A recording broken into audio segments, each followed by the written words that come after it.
నమస్తే, welcome to I dream. నేను వలి. Micro finance పేరుతో లక్షలు వసూలు చేసి మొత్తంగా ఓవరాల్గా 200 కోట్ల రూపాయల వరకు మంగ్లీ వసూలు చేసింది. వాటిని తిరిగి ఇవ్వకుండా ఎగ్గొట్టింది. పెద్ద స్కామ్ అని చెప్పి లాయర్ సుబ్బారావు కంప్లైంట్ ఇచ్చారు. రివర్స్గా లాయర్ సుబ్బారావు మీద మంగ్లీ కూడా రివర్స్ కంప్లైంట్ ఇచ్చింది. నన్ను డీఫేమ్ చేయడానికి ప్రయత్నం చేస్తున్నాడు, హెరాస్ చేస్తా ఉన్నాడు, 10 లక్షల రూపాయల డబ్బులు కూడా డిమాండ్ చేశాడు, ఇతని మీద చర్య తీసుకోండి అని చెప్పి ఆమె కూడా కంప్లైంట్ ఇచ్చింది. ఈరోజు సిపి సజ్జనార్ గారిని కూడా కలిసి కంప్లైంట్ ఇచ్చింది అతని మీద చర్య తీసుకోవాలని. సో ఓవరాల్గా ఈ మంగ్లీ కేసు గురించి ఈ వీడియోలో మనం మాట్లాడదాం. కొన్ని సంచలన నిజాలు ప్రజలకు తెలియాల్సినటువంటి అవసరం ఉందని చెప్పి స్టూడియోకి వచ్చారు శేఖర్ భాషా గారు. మాట్లాడదాం. భాషా గారు నమస్తే అండి. భాషా గారు, అడ్వకేట్ సుబ్బారావు ఏం మాట్లాడారో మీరు విన్నారు. నిన్న మంగ్లీ ఆ స్టేషన్ దగ్గరకు వచ్చి ఏం మాట్లాడారో మీరు విన్నారు. ఏం చెప్తారు మీరు? సో నేను కొన్నాళ్ళు వేరే పరిస్థితుల దృష్ట్యా వీటికి దూరంగా ఉన్నాను నా బిజీ షెడ్యూల్లో. బట్ నిన్న వరుసపెట్టి ఫోన్లు వస్తుంటే అసలు ఏం జరిగిందని చెప్పి చూసినప్పుడు ఎవరు సుబ్బారావు అనే లాయరు చేశారంటే అసలు ఏంటి చూద్దామని పెడితే సుబ్బారావు అంటే సుబ్బు అడ్వకేట్, యాక్టివిస్ట్ కూడా. ఆయన చాలాసార్లు నేను కలిసాను ఆయన్ని, చాలా డిబేట్స్లో పాల్గొన్నా. I know him. Very fire person. అంటే నాకు తెలిసినంత వరకు ఆయన ఒక మంచి కాజెస్ కోసం పోరాడే మనిషి, దాంట్లో డౌట్ లేదు. అయితే తర్వాత ఓన్లీ మీడియాలో వచ్చే న్యూస్ కాకుండా నేను గ్రౌండ్ లెవెల్లో అసలు ఏం జరిగింది అనేది, ఆ ఆఫీస్లో జరిగిన ఆ మీటింగు, ఆ పంచాయతీ అది ఏంటి అనేది కనుక్కునే ప్రయత్నం చేశాను. అక్కడ నాకు తెలిసిన వాళ్ళు కొంతమంది ఉంటారు. అక్కడ నాకు క్లియర్గా తెలిసిన సమాచారం ఏంటంటే చాలా గట్టిగా అరుపులు వినబడ్డాయి. పచ్చి బూతులు తిట్టినారు. గుద్దిచ్చి చంపించేస్తాం, యాక్సిడెంట్లో పోతావురా, నాకు ఆల్రెడీ కొన్ని మర్డర్ కేసులు ఉన్నాయి నా మీద, ఇటువంటి మాటలు వినబడ్డాయి అక్కడ. ఓకే. దీన్ని విన్న ప్రత్యక్ష సాక్షులు కొంతమంది. నాకు ఈ మాటలు అన్నది ఎవరండి? ఆ రూమ్లో పక్కన ఒక క్యాబిన్లో ఈ సెటిల్మెంట్ జరుగుతున్నప్పుడు పక్కన విన్నవాళ్ళు ఈ సుబ్బారావుని ఉద్దేశించి అన్నారు. అన్న వ్యక్తులు ఎవరో మరి తెలియదు. మాటలు అయితే ఇలా ఉన్నాయి. ఇది జరిగిన కొద్దిసేపు నేను అడిగాను, కొట్టారా సుబ్బుని అని అడిగాను. అంటే లేదు, కొట్టలేదు, చెయ్యి ఎవరు చేసుకోలేదు, కానీ చాలా గట్టిగా బెదిరించారు, డబ్బులు కూడా ఆఫర్ చేశారు. నేను విన్నది ఏంటంటే ఐ డోంట్ నో, మీరు సబ్జెక్టు సుబ్బు గారు కరెక్షన్, ఆయన మరి బయట ఎక్కడో 20 లక్షలు అని చెప్పినట్టు విన్నాను. బట్ నేను అక్కడ విన్నది అంటే 2 కోట్ల దాకా ఆఫర్ చేశారు అన్నట్టుగా నాకు వస్తున్న సమాచారం. అంటే ఏమీ లేని దానికి అంత ఎందుకు ఆఫర్ చేస్తారు? ఇప్పుడు నీ తప్పు లేదు అనుకుంటే నేను అసలు ఎందుకు అక్కడికి వచ్చి సెటిల్మెంట్ మాట్లాడతావు నువ్వు? ఓకే, అసలు నాకు సంబంధమే లేదయ్యా అనుకున్నప్పుడు నువ్వు ఎందుకు అక్కడికి వస్తావు? ఎందుకు ఇతన్ని పిలిపిస్తావు? ఎందుకు ఇంత మాట్లాడతావు? 4 గంటలు జరిగిందట. సో ఈ ఆఫీస్కి పంజగుట్ట పిఎస్కి కూతవేటి దూరం, కరెక్ట్గా 100 మీటర్లు. ఈ లాయర్ సెటిల్మెంట్ జరిగిన చేయడానికి కూర్చున్న స్టేషన్కి 4 అడుగులు నడుచుకొని పోతే పంజగుట్ట పిఎస్. సో అందరికీ ఇవ్వాలి అని చెప్పి నేను గట్టిగా పట్టుబట్టినట్టుగా కూడా వాళ్ళు విన్నట్టుగా నాకు తెలుస్తుంది. వీళ్ళు ఆఫర్ చేసినా సరే బాధితులకు న్యాయం చేయండి అని అన్నాడు. ఆయన అన్నాడు అనేది ఆయన చెప్పడం కాదు, అవతల పక్క క్యాబిన్లో వింటున్న వాళ్ళు చెప్పిన మాట. ఈయన నిలబడ్డాడు, లేదు నాకు డబ్బులు అవసరం లేదండి, వాళ్ళకి ఇవ్వండి, వాళ్ళకి న్యాయం చేయండి, ఒకానొక స్టేజ్లో అందరికీ కాకపోయినా ఇగో వీళ్ళకైనా న్యాయం చేయండి. మళ్ళీ అట్ ద సేమ్ టైం ఆయన క్లయింట్స్ చూసుకున్నాడు. అతను ఎవరైతే కలిసి మాకు న్యాయం చేయండి అన్నారో కనీసం వాళ్ళకైనా ఇప్పించండి, మిగతా వాళ్ళ సంగతి నాకు తెలియదు, నాకు సంబంధం లేదు, బట్ వీళ్ళకైనా చేయండి అంటే ఇక్కడ మళ్ళీ ఎథిక్స్ పరంగా సుబ్బుని గట్టిగా ప్రశ్నించాలి. ఏమ్మా మీ వాళ్ళకి మాత్రం న్యాయం చేస్తే సరిపోతుందా, మిగతా వాళ్ళకి చేయొద్దా అని కూడా అడగాలి. సరే వాట్ ఎవర్, ఇది వాళ్ళు విన్న మాటలు నాకు నేను కనుక్కున్నప్పుడు నాకు తెలిసినవి. ఇక నాకు అసలు సంబంధమే లేదు. ఈ సుబ్బు అనేటోడు బిగ్ బాస్కి వెళ్ళడానికి రకరకాల ఫేమ్ అవ్వడానికి ప్రయత్నిస్తున్నాడు. ఏదైనా సినిముఖి అంటే క్రష్, అయితే నాకు ఐశ్వర్యరాయ్ అంటే క్రష్ ఉంటే ఏంటి తప్పు? శ్రీముఖి అంటే క్రష్, లేకపోతే జయమాల్ అంటే క్రష్, జ్యోతిలక్ష్మి అంటే క్రష్, అయితే ఏంటి దానికి దీనికి సంబంధం ఏంటి? ఓకే, ఇలా ఒక నిందేస్తే బిగ్ బాస్కి వెళ్ళాలనుకుని ఫేమ్ అవుతున్నాడు, సరే బిగ్ బాస్కి వెళ్ళాలని అనుకుంటారు, నీకు వస్తే వెళ్ళవా? వెళ్ళాలని చాలా మందికి ఉంటుంది, అది దానికి దీనికి సంబంధం ఏంటి అసలు? అసలు ఈ పాయింట్ ఎందుకు వచ్చింది అనవసరంగా? బిగ్ బాస్కి వెళ్ళాలని ఫేమ్ అవ్వాలనుకుంటే ఈవెంట్ ఎందుకు టార్గెట్ చేయాలి? ఈయన లాయర్ వృత్తిరీత్యా ఈయన దగ్గరికి వచ్చారు బాధితులు, ఈయన వాళ్ళ కేసుని తీసుకున్నాడు. తీసుకొని జనరల్గా లాయర్కి సంబంధించి ఏముంటుందంటే, ఇది కోర్టులోకి వెళ్తే సంవత్సరాలు పడుతుంది, వీళ్ళకి డబ్బులు ఇప్పించాలంటే డైరెక్ట్గా ఏదో సెటిల్మెంట్ చేసి కొద్ది గొప్ప సెటిల్మెంట్ చేద్దాం అనేది చాలా వరకు ఉంటుంది. కోర్టులోకి వెళ్తే ఎప్పుడు తేలాలి? ఇవి కూడా మైక్రో ఫైనాన్స్లో పెట్టడం ఇవన్నీ కూడాను. గ్యాంబ్లింగ్లో పెట్టడం నీ తప్పు. నువ్వు పెట్టేసి ఇది నాకు డబ్బులు ఇప్పించానంటే, అరే అది మోసపోతావరా అని చెప్పి తెలియాలి కదా. ఈ మల్టీ లెవెల్ మార్కెటింగ్ ఉంటుంది కదా, మీరు ఒకటితో పెట్టించండి, వాడు ఇంకోటితో పెట్టించండి, వాడు ఇంకోటితో పెట్టించండి. మన స్టాలిన్లో చెప్పాడు, మీరు ముగ్గురికి చెప్పండి, వాళ్ళు ముగ్గురు చెప్పమని చెప్పండి. అలా పాపం ఒకళ్ళని తీసుకొచ్చారు, ఆవిడ పాపం ఇంకొక ముగ్గురికి చెప్పింది. ఇలా ఒక టీములు తయారై వీళ్ళు ఇనిషియల్గా ప్రతి చోట జరిగేది ఇదే. ఇనిషియల్గా టక్ డబ్బులు వచ్చేస్తాయి. 1-2-3 నెలలు అబ్బా వచ్చేస్తుంది ప్రతి ఒక్కడికి ఆశ. ఇక్కడ ప్రధాన శత్రు ఆశ, మనిషికి దురాశ. సో వీళ్ళందరూ వచ్చి పెట్టారు. పెట్టిన తర్వాత ఇప్పుడు లబ్బోదివ్వమంటున్నారు. వాళ్ళు పెట్టింది కూడా మంగ్లీ గారిని చూసే పెట్టాము, మంగ్లీ గారి పేరు ప్రస్తావించారు, వీళ్ళందరూ డబ్బులు అడిగేవాళ్ళు. మంగ్లీ గారు హోటల్ స్టార్ట్ చేస్తున్నారు, తర్వాత పబ్ స్టార్ట్ చేస్తున్నారు, ఆసుపత్రి జరుగుతుంది. సో మీరు డబ్బులు పెడితే మీకు అత్యధికంగా లాభాలు వస్తాయి, ఆ లాభాలు మీకు ఇస్తాం. అది మంగ్లీ గారు ఇంటికి కూడా ఒకరోజు తీసుకెళ్లారంట కదా. అంటే ఇప్పుడు ఇది మామూలుగా ఏదో ముఖం తెలియని వాడు చెప్పడం కన్నా, ఇప్పుడు వీళ్ళు ఉంటారు, విరాట్ కోహ్లీ ఇది తాగేసి మీరు తాగండి భలే ఉంటారు, ఆయన ఎప్పుడు అది తాగని కూడా తాగడు కనీసం. అమితాబ్ బచ్చన్ చెప్పాడు, సోను సూద్ చెప్పాడు, అలాగే మంగ్లీ చెప్పింది. అది వేరు. అంటే ఒక బ్రాండ్ ప్రమోషన్ చేయడం అనేది వేరు. అది చేసిన దానికే కదా మనం అదే పంజగుట్ట పీసులు కేసులేని ఈ Bigg Boss celebrities gambling promote చేశారని చెప్పి వాళ్ళ మీద కేసులు అయినాయి కదా.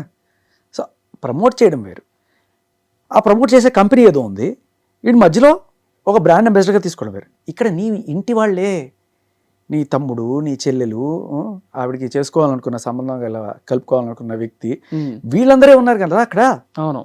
So just brand ambassador, you are somehow related to this అనేది అర్థమవుతుంది. మొన్న రీసెంట్గా ఒక పాట వచ్చింది, చాలా మంది క్రిటిసైజ్ చేశారు. ఆ స్థాయి నీ స్థాయి వ్యక్తి నిన్ను అంత గౌరవించి, ప్రజలు గౌరవించారు, అవార్డులు ఇచ్చారు. మా తెలంగాణ ఫోక్ సింగర్, ఆవిడ పుట్టింది గుత్తిలోనే ఎక్కడో, రాయలసీమ అయినా కూడా తెలంగాణ ఓన్ చేసుకుంది. ఆవిడని ఓన్ చేసుకొని హక్కును చేర్చుకొని ఇంత పెట్టుకుంటే, అలాగే పక్క రాష్ట్రం అయినా సరే వాళ్ళు కూడా మా రాష్ట్రం అమ్మాయి అని చెప్పి గుర్తించి ఆ తిరుమల తిరుపతి దేవస్థానానికి అంతా చేస్తే, మీరు వెళ్ళి అటువంటి బూతుపాటలు ఇటువంటివన్నీ బాడి ఒకటి ఆవిడ ఇమేజ్ని ఆవిడే దిగజార్చుకుంది. ఎందుకు? అసలు ఈ కేసులో అదొకటే కాకుండా కొన్నాళ్ళ క్రితం 150 కోట్లు వాళ్ళ ఇంట్లో దొరికాయి అని చెప్పి దీని రిలేటెడ్. సో ఇప్పుడు వీళ్ళు ఇస్తున్న కంప్లైంట్కి దానికి అప్పుడు 150 కోట్లు ఎందుకు వచ్చింది ఎవరికి అర్థం కాల. ఇప్పుడు ఈ కేసుకి వెళ్ళినప్పుడు మనకు తెలుస్తుంది.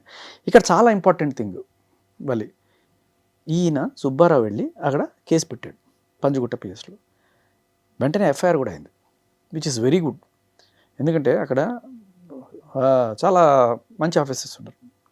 ఎస్హెచ్ఓ రామకృష్ణ గారు అనుకుంటా, ఆయన I have seen him in action, very genuine, very sincere, very honest officer ఆయన. సో ఆయన ఈ సాక్ష్యాలు చూసి వెంటనే జనరల్గా వెళ్ళి ఒక మగాడు వెళ్ళి ఒక ఆడది నన్ను కొట్టేసింది తిట్టేసింది అంటే తీసుకోరు కేసు. మీరే కదా చెప్తున్నా.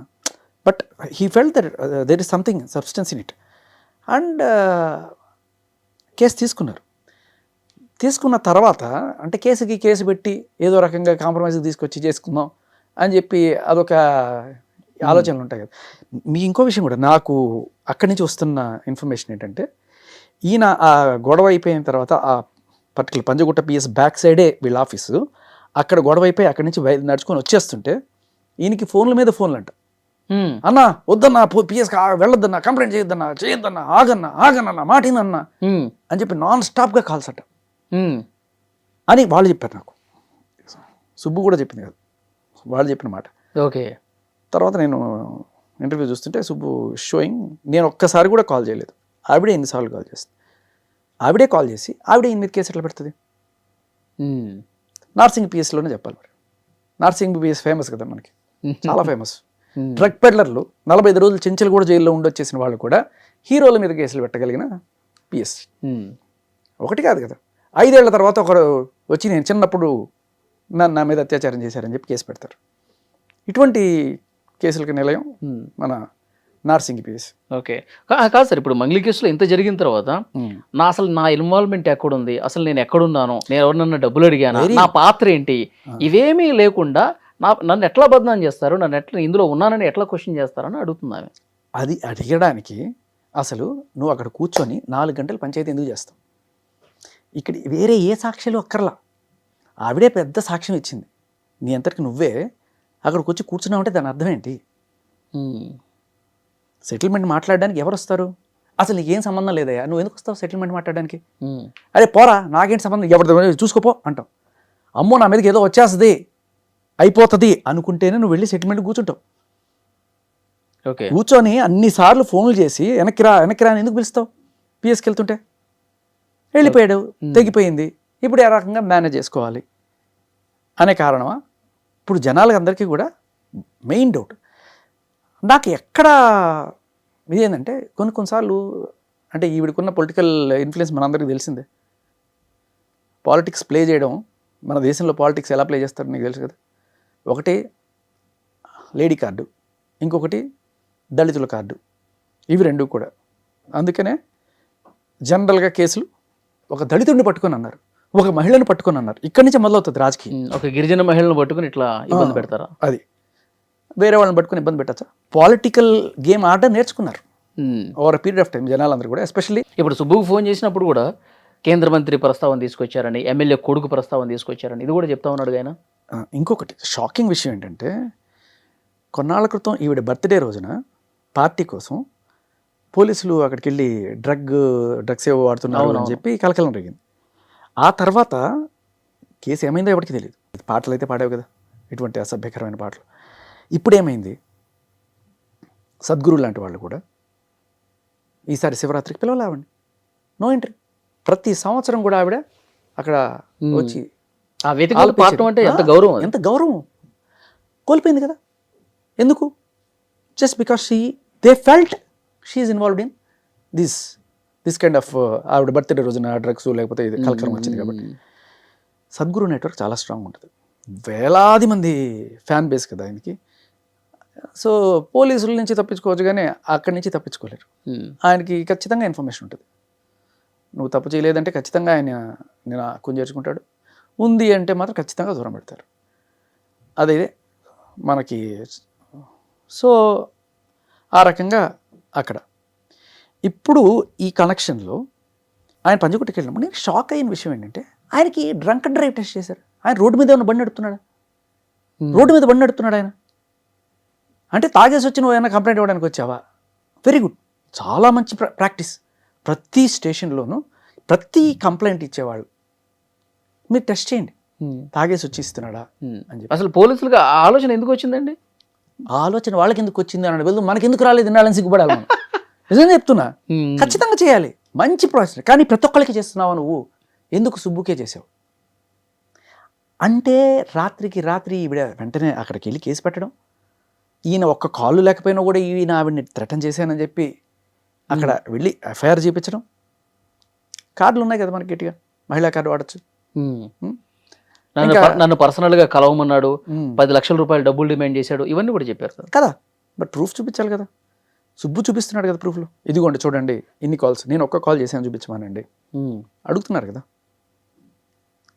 సో మగాడు కేసు పెట్టాలంటే 100 సాక్ష్యాలు కావాలి, ఆడవాళ్ళు కేసు పెట్టాలనుకుంటే నోటి మాట చాలు. అందులోని సెలబ్రిటీస్, మన సజ్జనార్ గారు మొన్న ఒక వీడియో రిలీజ్ చేశారయ్యా. సజ్జనార్ గారు ఏమంటున్నారంటే ఆడపిల్లలు చాలామంది మోసపోతున్నారు, మా దగ్గర రకరకాల కేసులు వస్తున్నాయి పాపం, యూట్యూబ్ అది ఫేస్బుక్లోను ఇన్స్టాగ్రామ్లోను అబ్బాయిలంట షారుఖ్ ఖాన్ సల్మాన్ ఖాన్ లాంటి ఫోటోలన్నీ పెట్టేసి వాళ్ళని మభ్యపెట్టేసి వాళ్ళతో డబ్బులన్నీ ఇప్పించుకొని వాళ్ళని వాడుకొని చేస్తున్నారు.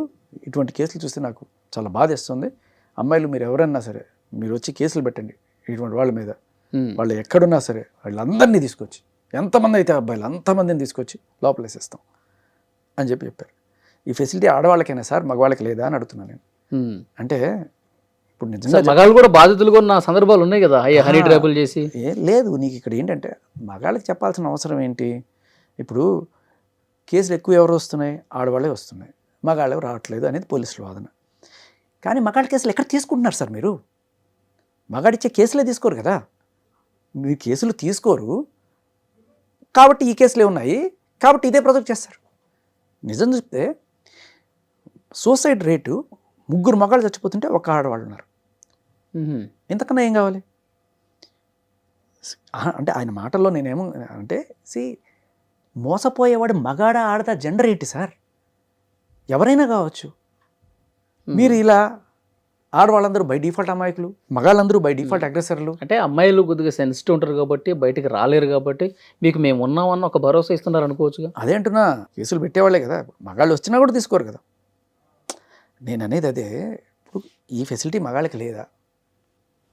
మగాడు మోసపోయాడు. ఇప్పుడు నిజం చెప్పాలంటే ఒక ఫేస్బుక్లోనో ఒక ట్విట్టర్లోనో లేకపోతే ఇది ఇన్స్టాగ్రామ్లోనో మగాళ్ళు ఆడవాళ్ళని అట్రాక్ట్ చేయడం ఈజీయా, ఆడవాళ్ళు మగాళ్ళని అట్రాక్ట్ చేయడం ఈజీయా?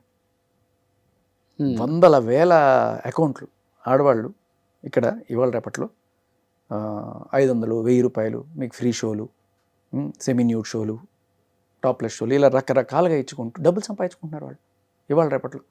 అండ్ అలాగే కొంతమంది ఓయో రూములకు పిలవడం, అక్కడ ఒక సెట్టింగ్ పెట్టుకోవడం, వీళ్ళు వెళ్ళగానే పోలీసులు వచ్చేస్తారు, పట్టేసుకుంటారు. వీడికి రకరకాల, వీడు ఒప్పుకోకపోతే వీడు లక్షలు డిమాండ్ చేస్తారు, ఒప్పుకోకపోతే వీడి మీద కేసులు, అత్యాచారం కేసులు చూస్తూనే ఉన్నాం. దీనికి ఆడ మగ అనేది తేడా లేదు. డబ్బులు ఎవరన్నా సరే మోసపోయారు అనుకో, సరే పెళ్లి చేసుకుంటానని చెప్పి వాడు ఏదో అంతకుంటే డబ్బులు తీసుకోవడం, అది వేరే విషయం. ఇక్కడ మగాడి దగ్గర నుంచి డబ్బులు పొందడానికి వీళ్ళు వాడేది ఏంటంటే ఫేక్ రేప్ కేసు. రీసెంట్గా మనం చూసాం కదా, ఇంజనీరింగ్ కాలేజ్ అబ్బాయి ఓయో రూమ్కి వెళ్ళి అత్యాచారం చేశారంట. ఓయో రూమ్కి ఎందుకు వెళ్ళింది ఈమె? సంవత్సరంన్నరగా రోజు జరుగుతుందంట. అయినా ఆడవాళ్ళ అమ్మాయికులు. నువ్వు ఏమైనా అయిపో, అంటే మీరు ఎలాగో మగాళ్ళు పట్టించుకోరు కాబట్టి మమ్మల్ని పట్టించుకోండి. అంటే ఇక్కడ ఏంటంటే ఆడవాళ్ళు అయి ఉండాలి, సెలబ్రిటీలు అయి ఉండాలి. ఓకే, ఇప్పుడు ఈవిడెళ్ళి ఆ బాధితురాలు ఎవరైతే పాపం పంజగుట్ట పిఎస్లో బయట మీడియాతో మాట్లాడిందో, ఇట్లా నా దగ్గర నుంచి 5 లక్షలు తీసుకున్నారు, ఇట్లా వాళ్ళ దగ్గర నుంచి, వాళ్ళకి సజ్జనార్ గారు అపాయింట్మెంట్ దొరుకుతుందా? వాళ్ళు వెళ్ళి మాట్లాడచ్చా? Only celebrities. ఇప్పుడు మంగ్లీ ఎంత స్వేచ్ఛగా, ఎంత అఫీషియల్గా వెళ్ళి ఒక లెటర్ ఏదో ఇచ్చిందో, ఒక విజ్ఞాపన పత్రం అందించిందో అతని మీద చర్యలు తీసుకోవాలి సుబ్బారావు మీదని, మరి ఈమె కూడా అంతే స్వేచ్ఛగా, అంతే డైరెక్ట్గా సజ్జనారాయణ గారిని కలిసి మంగ్లీ పేరు చేసి డబ్బులు కట్టించుకున్నారు, మేము మోసపోయాం, మీరు యాక్షన్ తీసుకోండి అని చెప్పి వాళ్ళు కూడా ఇచ్చే స్వేచ్ఛ ఉండాలి. అదే కదా, మీరు సెలబ్రిటీయా? మీరు మగాళ్ళు అంటే అట్లా తీసుకోరు. మీరు అదే ఓపెన్గా చెప్పేశారు కదా నిన్న. ఆడవాళ్ళు మీకు అన్యాయం జరిగితే మేము, అంటే మగాళ్ళకి అన్యాయం జరిగితే మేము లేవు. ఇప్పుడు ఈ కేసులో సార్ ఇక్కడ పాయింట్, చాలా ఇంపార్టెంట్ పాయింట్ చెప్తాను మీకు. ఈయన పిఎస్కి వెళ్తే డ్రంక్ అండ్ డ్రైవ్ టెస్ట్ చేశారు. ఈయనకి ఏ రోజైనా సరే డ్రంక్ అండ్ డ్రైవ్ కేసులు ఉన్నాయా?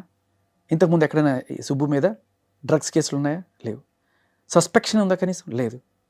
ఈవిడ బర్త్డే పార్టీలో కలకరం రేగింది డ్రగ్స్ గురించి అని చెప్పి ప్రపంచమంతా న్యూస్ వెళ్ళింది. సద్గురు లాంటి వాళ్ళే ఆవిడని రానికుండా చేసిన నేపథ్యంలో ఈవిడ నార్సింగ్ పిఎస్కి వెళ్ళినప్పుడు ఈవిడికి ఎందుకు టెస్ట్ చేయలేదు? సుబ్బారావు చేసినప్పుడు మంగ్లీకి ఎందుకు చేయలేదు? ఎందుకు చేయలేదు?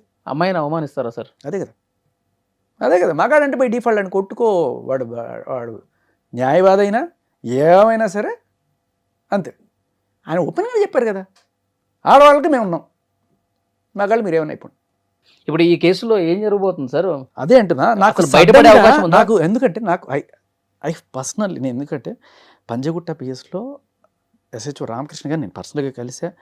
లిటరల్లీ ఒక పేట్రియాట్ని చూసాను ఆయనలో, నిజంగా ఒక దేశభక్తి. ఆయన ఏదైనా కొనాలన్నా కూడా మేక్ ఇన్ ఇండియానే కొంటున్నాడు ఆయన. ఉన్న కాసేపట్లో నేను గమనించిన మనిషి, ఆ వ్యక్తిత్వం అంత సిన్సియర్ ఆయన. అటువంటి పిఎస్ పరిధిలో ఇంత ఇది ఎలా జరిగిందనే నాకు ఆశ్చర్యం వేసింది. అంటే సుబ్బు లాంటి లాయర్ వచ్చి పెడితే ఆయన లోపల రానివ్వకపోవడం, ఆయన కొంచెం తక్కువ చేయడం, డ్రంక్ అండ్ డ్రైవ్ టెస్ట్ చేయడం ఏంటండి? డ్రంక్ అండ్ టెస్ట్ చేయడం అంటే చాలా మందిలో ఒక అనుమానం ఉంది, కొంతమంది ఏమన్నా మంగ్లీకి అనుకూలంగా వ్యవహరిస్తున్నటువంటి అనే సంకేతమే వెళ్తుంది కదా.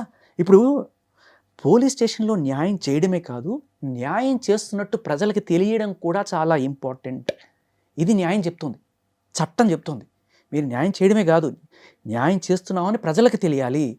ఎప్పుడైతే ఇటువంటిది జరుగుతుందో ఇక్కడ అందరికీ డౌట్ వస్తుంది. ఒక డౌట్ రేకెత్తిచ్చే విధంగా ఉండింది ఆ డ్రంక్ అండ్ డ్రైవ్. ఏదైనా డ్రంక్ అండ్ డ్రైవ్ కూడా కాదు కదా, సడన్గా అది ఎక్కడి నుంచి వచ్చింది? ఉన్న పళంగా రీడింగ్ కూడా తెలియదంట కదా, 25 పాయింట్స్ ఎంతో వచ్చినాయి. ఎంతో నేను వచ్చే ముందే కాఫీ తాగొచ్చాను, వీళ్ళు పెట్టి చూశారు. అదే పాయింట్ ఏంటంటే, మొన్న లావణ్య దొరికింది, డ్రగ్స్ టెస్ట్ చేశారా? చేయలేదు. 45 రోజులు చెంచల్గూడలో జరిగింది. ఈ రోజుల దాకా ఈ 12 కేసుల్లో ఆవిడ వెళ్ళి పోలీస్ స్టేషన్లో కేసులు పెట్టడానికి వెళ్ళినప్పుడైనా సరే కనీసం ఈవిడ డ్రగ్స్ మత్తులో పెడుతుందా, నిజంగా పెడుతుందా అని చెప్పి టెస్ట్ చేశారా?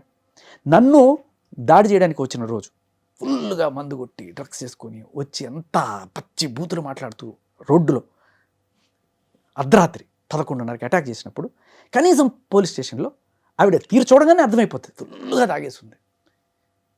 కనీసం డ్రగ్ టెస్ట్ చేశారా? అంత పేరు మోసిన ఆవిడ కదా, 45 రోజులు చెంచల్గూడ జైల్లో పెట్టారు కదా. ఈవిడకి మంగ్లీ ఏమి ఆవిడ కూడా ఒక కేసు అంటుకుంది కదా బర్త్డే రోజున. మరి సుబ్బుకి ఎందుకు చేశారు, ఈవిడికి ఎందుకు చేయరు? బేసికల్లీ ఏంటంటే ఇక్కడ మీరు అన్నట్టు ఆడవాళ్ళు సార్, మీరు ఏమైనా చేసుకోండి,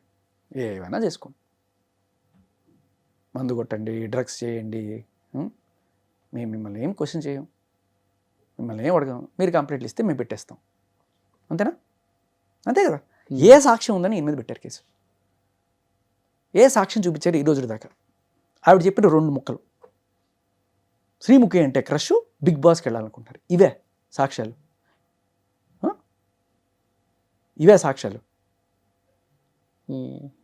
అంటే ఆయన శ్రీముఖి అంటే క్రష్ ఉండడం అది ఏమన్నా నేరమా? బిగ్ బాస్ కి వెళ్దాం అనుకుంటున్నాడు, అది నేరమా? నాకు చాలా సార్లు ఫోన్లు చేసి శ్రీముఖి గురించి అడుగుతా ఉండేవాడు. అయితే నీకు ఒక యాక్టర్ అంటే ఇంట్రెస్ట్ ఉంటుంది, ఆవిడ ఒకసారి కల్పించు అని చెప్పి అడగడం ఇంక వేరే రకమైన సంకేతాలు ఏమైనా ఇస్తుందా? లేదు కదా. నాకు రాజతరుణ్ తెలుసు అనుకుందాం, నువ్వు ఒకసారి నాకు రాజతరుణ్ సినిమాలు చూసాను, నన్ను ఒకసారి రాజతరుణ్ కల్పించావు, నాకు ఇష్టం అంటావు. అయితే అది తప్పు కాదు కదా. జస్ట్ బికాస్ శ్రీముఖి ఆడదైపోయింది, ఈయన మగాడైపోయాడు కాబట్టి ఏదో రకంగా బురద జల్లే కార్యక్రమం కదా. మనల్ని మనం సేఫ్ చేసుకోవడానికి కోసం మన కులం గుర్తొస్తుంది, మనం ఆడవాళ్ళని గుర్తొస్తాం. అవతల వాళ్ళ మీద బురద జల్లడానికి వాడు ఒక ఉమెనైజరు. అంటే మంగ్లీ పేరు తీసుకొస్తే ఆయనకి ఫేమ్ వస్తుంది, రాష్ట్ర వ్యాప్తంగా ఆయన పేరు చర్చలో ఉంటుంది, కాబట్టి బిగ్ బాస్లోకి వెళ్ళాలి. ఇప్పుడు మంగ్లీయే ఎందుకు డైరెక్ట్గా, ఇంకా బోల్డ్ మంది ఉన్నారు కదా, వై ఎందుకు? ఇంకా ఐశ్వర్యరాయో అమితాబ్ బచ్చన్ ఎందుకు తీసుకోలేదు? ఆయన ఎత్తుకోవడం పెద్ద గుండ్రా ఎత్తుకోవచ్చు కదా. ఇప్పుడు మొత్తం స్టేట్ మొత్తం మీద ఈవిడైనా సెలబ్రిటీ. ఈయన దగ్గరికి క్లయింట్స్ వచ్చిన మాట వాస్తవం కదా, ఇది ఈ రోజుదే కాదు కదా. ఇవాళ ఆయన అక్కడికి వెళ్ళడానికి కూడా కారణం ఏంటి? నువ్వు ఆ రేంజ్లో ఆయన్ని దూషించి చంపేస్తానని వార్నింగ్ ఇచ్చి యాక్సిడెంట్లో పోతామని చెప్పి బెదిరించినప్పుడు ఆ పరిస్థితిలో ఆయన వెళ్ళి అక్కడ కంప్లైంట్ ఇచ్చాడు తప్ప ఆయన ఎందుకు వాళ్ళ కోసమే నిలబడ్డాడు కదా. వాళ్ళ కోసమే నిలబడ్డాడు అనేది కూడా వాళ్ళు చెప్తున్నారు. ఎంత డబ్బులు ఆఫర్ ఇచ్చినా ఆయన తగ్గలేదట. ఆయన మాటలు కాదు, ఆయన ఏముంది ఆయన చెప్పడం పెద్ద విషయం కాదు, పక్కన ఉన్నవాళ్ళు చెప్పిన మాట నేను చెప్తున్నాను మీకు. ఓకే, మరి పోలీసులు కూడా ఇన్వెస్టిగేషన్లో ప్రూఫ్స్ అడుగుతారు కదండి. సార్ ఒక మాట, ఇన్వెస్టిగేషన్ అంటే ఏంటి? పోలీసులు కనుక్కోవాలి అంతేగా. బేసిక్ ప్రైమ్ ఆఫేసి ఇస్తాం మనం. 10 కాల్స్ ఆవిడ చేసిందని చూపించారు. ఆయన ఎందుకు చేస్తుంది 10 కాల్స్? ఆవిడకి ఏంటి సంబంధం? చేసింది, మెసేజ్లు చూపించాడు. ఇన్ని ఉన్నప్పుడు పోలీసులకి ఇది చాలు. పోలీసులు ఏం చేయాలి? ఇప్పుడు ఇన్వెస్టిగేట్ చేసి దీంట్లో నిజాలు ఎంత ఉన్నాయి అని కనుక్కోవాలి, సాక్ష్యాలు వాళ్ళు తీసుకురావాలి, అది వాళ్ళ పని. బేసిక్ నువ్వు ఇస్తావు, ఖచ్చితంగా చేయగలరు. మన పంజగుట్ట పిఎస్ నేను అదే చెప్తున్నాను కదా, మంచి ఎఫిషియెంట్ ఆఫీసర్స్ ఉన్నారు అక్కడ, చాలా మంచి ఎఫిషియెంట్ ఆఫీసర్స్ ఉన్నారు. బట్ ఇప్పటికీ నాకు అర్థం కాని విషయం ఏంటంటే ఆ డ్రంక్ అండ్ డ్రైవ్ టెస్ట్ మరి ఎవరన్నా చెప్పారా, లేకపోతే మేబీ కొన్నిసార్లు ఏమవుతుందంటే అక్కడ మంగళికి సంబంధించిన వాళ్ళు కూడా ఎవరన్నా వచ్చి ఆయన తాగేసి చేస్తున్నాడు సార్ అని చెప్పి ఆరోపించినప్పుడు అప్పుడు కొన్నిసార్లు వాళ్ళ కోసం కూడా చేసి ఉండొచ్చు. ఓకే, అలా కూడా అయి ఉండొచ్చు. నేను ఆఫీసర్స్ని కూడా ఏమి తప్పు పట్టను నేను, ఎందుకంటే I seen them in action. Such a honest officer ఆయన. ఓకే, ఇప్పుడు అడ్వకేట్ సుబ్బారావు గారు అలిగేట్ చేస్తున్నట్టుగా రాజకీయ నాయకుల అండదండ కూడా ఉంది, పెద్ద పెద్ద నాయకుల పేర్లు కూడా ఆమె చెప్తుంది కాబట్టి. ఎందుకంటే టీటీడీకి అడ్వైజర్ గా చేసింది కదా. అదే అంత ఇన్ఫ్లుయెన్స్ ఉన్నప్పుడు ఈ కేసు సజావుగా జరుగుతుందన్న నమ్మకం ఉందా? ఖచ్చితంగా లేదు. అంటే నాకు నమ్మకం ఎక్కడుందంటే ఆ ఆఫీసర్ మీద, ఆయన క్రెడిబిలిటీ మీద. పైనుంచి ఫోన్ కాల్స్ అది నా భయం. ఎందుకంటే పైనుంచి ఈవిడ వెళ్ళింది కదా, సజ్జనార్ గారు అంటే ఆడవాళ్ళకి మేము ఉన్నామమ్మా, ఏం చేసినా పర్లేదా? ఆడవాళ్ళు ఇబ్బందులు పడుతున్న ఆడవాళ్ళు, సమస్యలు ఎదుర్కొంటున్నటువంటి ఆడవాళ్ళు, మగాళ్ళ వల్ల వాళ్ళు ఏమి చేయలేని నిస్సహాయ స్థితిలో ఉన్న వాళ్ళకి రక్షణ కల్పిస్తాం ఆ యాంగిల్లో చెప్పుండొచ్చు సజ్జనర్ గారు. కానీ ఒక ఆడమనిషి నిజంగానే తప్పులు చేసి నేరాలు చేసి కాదు సార్, న్యాయం అంటే బాధితులకి న్యాయం చేయడం. బాధితుల్లో ఆడవాళ్ళకే న్యాయం చేస్తా ఉండడం ఏంటి? యాజ్ అ పోలీస్ నేను అడుగుతున్నా, పోలీస్ అనేవాళ్ళు ఎవరైనా బాధితులకు న్యాయం చేయాలి, మేము ఆడ బాధితులకే న్యాయం చేస్తాం అంటే ఏంటి దాని అర్థం? బై డిఫాల్ట్ మేము ఆడవాళ్ళనే బాధితులుగా చూస్తాం అనేదే కదా. కాదు, ఇప్పుడు మంగ్లీ గారు ఒకవేళ తప్పు చేశారు అనుకుందాం, ఫర్ ఎగ్జాంపుల్ అనుకుందాం, అప్పుడు సజ్జనర్ గారు తప్పు చేసినా వదిలేస్తారనా మీ ఉద్దేశం? ఆహా, అంటే మనం ఎక్కువగా గారాబం చేస్తే జరిగే ఎఫెక్ట్లు ఉంటాయి కదా. ఆయన ఇటువంటి స్టేట్మెంట్ ఇస్తే ఆయన ఉన్నారు కదా, మనం ఆడవాళ్ళకి ఆయన ఇప్పుడు అతని మీద చర్య తీసుకోండి సార్ అని కలిసినంత మాత్రాన ఒకవేళ తప్పు ఈ మీదని తేలిన విచారణలో మంగ్లీదే తప్పు అని తేలినా లైట్ తీసుకుంటారా అంటున్నా సజ్జనర్. విచారణ జరగాలి కదా అంటున్నా నేను. విచారణ జరగకుండానే పైనుంచి ప్రెషర్ వస్తే ఇక్కడ ఉన్న ఆఫీసర్ ఏం చేస్తారు? ఇలా డ్రంక్ అండ్ డ్రైవ్ నోట్లో పెడతారు. అది నిజంగా నాకు తెలీదు. అక్కడ ఉన్న మంగ్లీ ఏజెంట్స్ ఎవరైనా సరే అక్కడ ఉండి చేయండి, ఆయన తాగేసి వచ్చి చేస్తున్నాడు చూడండి అని చెప్పి అని ఉండొచ్చు. దానివల్ల అది చేసి ఉండొచ్చు, అంతవరకు నేను తీసుకోగలను. బట్ ఒకవేళ కనుక రాత్రికి రాత్రి సిచ్యువేషన్ మారిపోయి ఎందుకు కేసు పెట్టారు అని చెప్పి పైనుంచి ఏమైనా ప్రెషర్ వచ్చిందా నువ్వు అన్నట్టుగా కూడా దాంట్లో ఏమీ ఆశ్చర్యమేం లేదు. ఎందుకంటే నువ్వు చెప్పినట్టు హైలీ పొలిటికల్ ఇన్ఫ్లుయెన్స్ ఉన్న మనిషి ఆవిడ. ఎంత పేరుంది, అవార్డులు ఉన్నాయి, ఎంత పలుకుబడి లేకపోతే నువ్వు ఆయన చెప్తున్నాడు కదా సెంట్రల్ మినిస్టర్ అని వాళ్ళు పేరు కూడా చెప్తున్నారు కదా. నో మ్యాటర్, పెద్ద ఆశ్చర్యమేం లేదు ఆవిడకున్న పొలిటికల్ బ్యాక్గ్రౌండ్కి, ఇట్స్ దేర్. కానీ మనం ఇక్కడ అప్రిషియేట్ చేయాల్సింది, ఇంత పెద్ద భయపెట్టినా ఇంత పెద్ద పేర్లు చెప్పినా ఈ మనిషి నిలబడ్డాడు కదా. వీటికి దాటి నేను విన్నది 2 కోట్ల ఆఫర్ ఇచ్చినా కూడా లేదు వీళ్ళకి న్యాయం చేయండి మీరు అని చెప్పి నిలబడ్డాడు కదా. That's something. ఓకే, ఆయన కరేజ్కి మనం నిజంగా హ్యాట్స్ ఆఫ్ సుబ్బు. లేకపోతే అంత ప్రెషర్ని తట్టుకొని, అంత డబ్బు ఆశ చూపించిన తట్టుకొని అతను వాళ్ళ కోసం నిలబడ్డం అనేది నిజంగా అప్రిషియేట్ చేయదగ్గ విషయం. ఖచ్చితంగా నిజం. ఏదన్నా వెహికల్తో గుద్ది చంపించేస్తాం నిజమేనది మీరు విన్నది? అంటే అక్కడ ఉన్న ప్రత్యక్ష సాక్షి చెప్తున్నాడు నాకు. ఓకే, ఇలా బెదిరించారని చెప్పి. సో ఇవన్నీ కంప్లైంట్ ఇచ్చాడా? మొత్తం పిన్ టు పిన్ ఆయన మొత్తం ఇచ్చాడు. అది ఎఫ్ఐఆర్లో కొన్నిసార్లు లాయర్లు సెక్షన్లు పడేట్టు పెడుతుంటారు కదా అని అడిగితే, లేదన్నా ఆయన ఇచ్చిన ప్రతి మాట అక్కడ జరిగింది అని చెప్పాడు. ఓకే. అండ్ ఇంకొకటి కూడా చెప్పాడు, నా పేరు బయటికి రానివ్వకు, మా ఆఫీస్ పేరు తీయకు అని కూడా చెప్పాడు. అమ్ముడు పోయాడనే కదా, భయపెట్టారు కూడా కదా, అదే ప్రాణభయం కూడా పెట్టారు కదా. So this is a serious thing. పోలీసులు ఖచ్చితంగా ఇక్కడ వాళ్ళకున్న ఇదేంటంటే న్యాయం జరిగినట్టు చూపించడం కూడా వాళ్ళ బాధ్యత, న్యాయం చేయడమే కాదు అది. సో ఇది కొంచెం సీరియస్గానే తీసుకోవాలి, ఆ బాధితులందరికీ కూడా న్యాయం చేయాలి అండ్ సుబ్బుకి సెక్యూరిటీ ఇవ్వాలి. సో చూద్దాం భాష గారు ఏం జరగబోతుంది ఏంటన్నది. చాలా సీరియస్గానే ఈ కేసు నడుస్తోంది. బెదిరించారు, డబ్బులు ఆఫర్ చేశారు, అయినా లొంగకుండా బాధితుల పక్షాన్ని నిలబడ్డాడు కాబట్టి ఇప్పుడు సజ్జనర్ గారిని మంగ్లీ గారు కలిసినంత మాత్రాన ఆమె వైపే న్యాయం ఉందని చెప్పి భావించాల్సినటువంటి అవసరం లేదు. సో పోలీసు ఉన్నతాధికారులు ఈ కేసులో వాస్తవాలేంటో వెలికి తీయాల్సినటువంటి అవసరం ఉంది. అలాంటి నిష్పక్షపాత విచారణ జరుగుతుందని మనం కూడా ఆశిద్దాం. Thank you very much. And for more videos, please subscribe to iDream. Please subscribe to iDream. Please subscribe iDream. And please subscribe to iDream. For more videos, subscribe to iDream. please like, share and subscribe to the channel. Congratulations, iDream. Subscribe to iDream. Subscribe to iDream. So subscribe to iDream Media. iDream team andarki huge congratulations. Please subscribe iDream Media. Please subscribe to iDream. Subscribe iDream. Please subscribe to iDream. iDream అంటే నా కళల ఛానల్ను subscribe చేసుకున్న నోరు తిరుగుతలేదు, మీరైతే గంట గుర్తు కొట్టండి. For more such videos, please subscribe to iDream. Subscribe to iDream. Please subscribe to iDream. Please subscribe iDream Media. Please do subscribe to iDream. Please subscribe to iDream Media. For best entertainment and information, please subscribe iDream. And don't forget to subscribe to iDream.